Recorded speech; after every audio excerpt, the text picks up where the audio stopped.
প্রেশারটা দেখুন।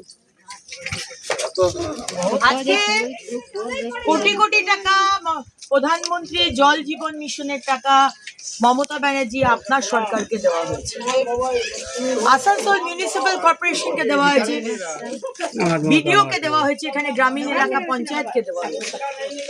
এটা পঞ্চায়েত এলাকা। এইভাবে কেন জল আসছে? কেন জল আসছে? কেন বাড়ি বাড়িতে জলের কানেকশন দেননি? 15 বছর ধরে কেন বাড়ি বাড়িতে জলের কানেকশন হয়নি? আর আপনারা বলেন অগ্নিমিত্রা পাল কাজ করেনি। অগ্নিমিত্রা পালের সরকার আসছে, বিজেপি সরকার। তারপর অগ্নিমিত্রা এবং 294টা বিজেপির বিধায়ক কিভাবে কাজ করে বাংলার মানুষকে দেখিয়ে দেবে। আপনারা না চিটিং করেছেন, চিটিং।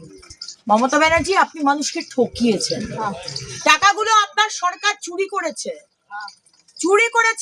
যে কারণে আজকে এই রকম গরিব মানুষের এত কষ্ট। দিনের মধ্যে একবার জল আসে, আর এই হচ্ছে জলের স্রোত।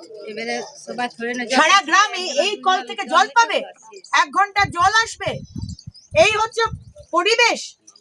দেখুন, খাবার জল নিচ্ছে, এই হচ্ছে পরিবেশ। দেখুন,